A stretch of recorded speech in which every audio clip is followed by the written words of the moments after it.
Punya iPhone terbaru, jalan-jalan ke tempat fancy, ataupun nongkrong tiap minggu. Tapi giliran tagihan datang, mulai pusing dan mulai mencari pinjaman. Ini bukan karena kamu kurang gaji, tetapi karena kamu terlalu sibuk menunjukkan gaya hidup dibanding mikirin masa depan. Terus, sampai kapan kamu mau pura-pura kaya padahal dompet kosong? Di zaman sekarang, banyak orang yang mengeluh tentang keuangan dan pekerjaan mereka. Mereka merasa gaji tidak cukup, beban kerja yang terlalu berat, atau biaya hidup yang semakin tinggi. Namun, di saat yang sama, mereka tetap bisa menjalani gaya hidup boros dan hedonis, membeli barang-barang mahal dan juga sering nongkrong di tempat-tempat mewah, dan juga menghabiskan uang untuk liburan. Fenomena hedonis ini semakin marak terjadi dan menjadi perbincangan di berbagai platform media sosial. Mengapa hal ini bisa terjadi? Apa yang membuat seseorang tetap memilih gaya hidup konsumtif meskipun sadar akan kesulitan finansialnya? Dan juga apa dampak negatif dari perilaku ini? Kemudian bagaimana cara mengatasinya? Kita akan membahasnya secara mendalam dengan perspektif psikologi, ekonomi, dan juga filosofi hidup.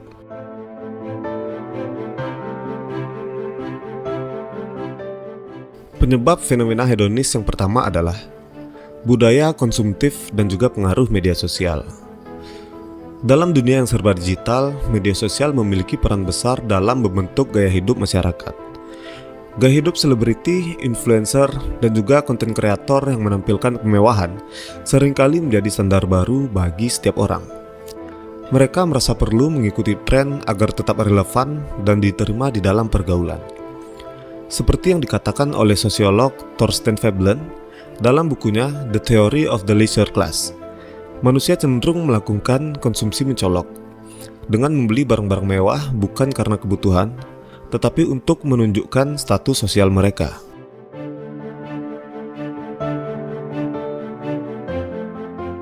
Penyebab yang kedua, kurangnya literasi keuangan. Banyak orang yang tidak memiliki pemahaman yang baik tentang cara mengelola keuangan. Mereka cenderung tidak memiliki perencanaan keuangan yang matang, tidak memahami pentingnya menabung, serta mudah tergoda oleh diskon dan promo yang sebenarnya tidak perlu.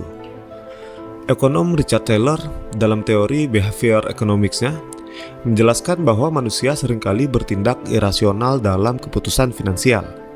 Mereka lebih cenderung mengutamakan kepuasan instan dan juga emosi dibandingkan manfaat jangka panjang.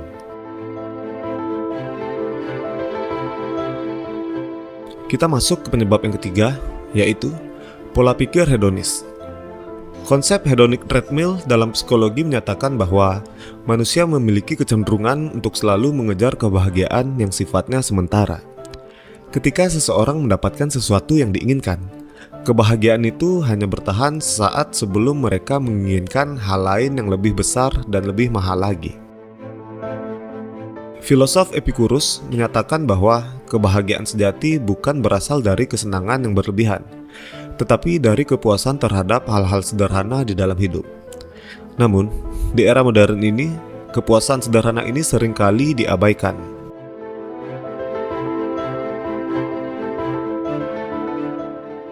Penyebab yang keempat adalah tekanan sosial dan FOMO. Fenomena FOMO juga menjadi penyebab utama mengapa orang tetap menjalani gaya hidup boros meskipun mereka sadar akan keterbatasan finansial mereka. Mereka takut tertinggal dari tren, takut tidak memiliki pengalaman yang sama dengan orang lain, sehingga rela mengorbankan kestabilan keuangan demi kesenangan yang sifatnya sementara. Menurut psikolog Abraham Maslow, kebutuhan akan penghargaan dan penerimaan sosial adalah bagian penting dari motivasi manusia. Namun, ketika kebutuhan ini berlebihan, hal itu justru bisa berdampak buruk terhadap keputusan keuangan seseorang.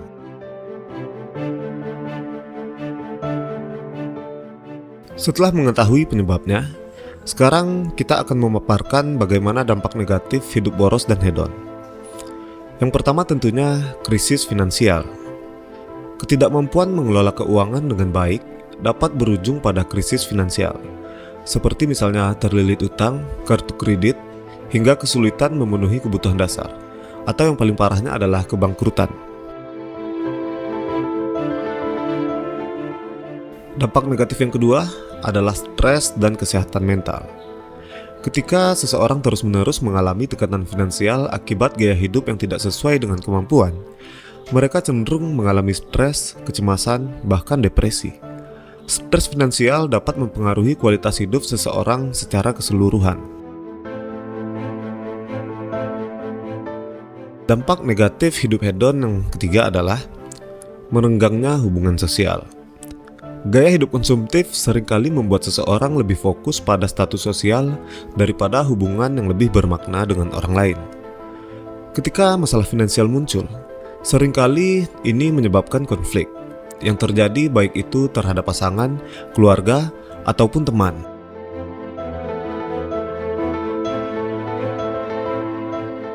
Dan kemudian dampak negatif yang terakhir adalah kurangnya investasi untuk masa depan. Alih-alih menabung ataupun berinvestasi untuk masa depan, orang-orang yang boros cenderung menghabiskan seluruh pendapatannya hanya untuk kesenangan sesaat. Ini tentunya membuat mereka tidak memiliki jaminan keamanan finansial untuk masa tua ataupun untuk keadaan darurat. Lalu bagaimana caranya mengatasi kebiasaan boros dan hedon ini? Ada beberapa hal yang mungkin bisa kamu lakukan. Yang pertama adalah meningkatkan literasi keuangan. Mempelajari dasar-dasar keuangan seperti perencanaan anggaran, investasi, dan menabung adalah satu hal yang sangat penting. Buku seperti Rich Dad Poor Dad karya Robert Kiyosaki bisa menjadi panduan untuk memahami bagaimana caranya mengelola uang dengan bijak. Yang kedua, dengan menerapkan pola hidup minimalis. Filosofi minimalisme mengajarkan kita untuk lebih fokus pada hal-hal yang benar-benar penting dan juga menghindari konsumsi berlebihan. Seperti yang dikatakan oleh Marie Kondo, simpan hanya barang yang benar-benar bisa membawa kamu kepada kebahagiaan. Yang ketiga, dengan mengubah pola pikir tentang kebahagiaan. Kebahagiaan sejati tidak berasal dari barang atau pengalaman mahal, tetapi dari hubungan yang bermakna, kesehatan yang baik, dan juga pencapaian pribadi. Psikolog Daniel Kahneman dalam bukunya Thinking, Fast and Slow menyebutkan bahwa kesejahteraan subjektif lebih dipengaruhi oleh kualitas hubungan sosial daripada kekayaan materi. Yang keempat, membatasi pengaruh media sosial. Kurangi konsumsi konten yang mendorong gaya hidup konsumtif. Sebaliknya, ikutilah akun-akun atau komunitas yang mengajarkan gaya hidup hemat dan investasi. Yang kelima, kamu bisa membuat rencana keuangan yang jelas. Gunakan metode seperti 50-30-20, di mana 50% penghasilan untuk kebutuhan, 30% untuk keinginan, dan 20% untuk tabungan ataupun investasi. Yang keenam, menjaga disiplin diri. Menghindari kebiasaan boros memerlukan disiplin yang tinggi. Seperti yang dikatakan oleh Warren Buffett, jangan menabung dari sisa pengeluaranmu, tetapi belanjakanlah dari sisa tabunganmu. Kesimpulannya, gaya hidup boros dan hedonisme seringkali berakar dari pengaruh sosial, kurangnya literasi keuangan, serta pola pikir yang lebih mengutamakan kesenangan sesaat dibandingkan stabilitas jangka panjang. Meskipun banyak orang yang mengeluh tentang keuangan dan pekerjaan mereka, tetapi mereka tetap terjebak dalam lingkaran konsumtif yang sulit dihentikan.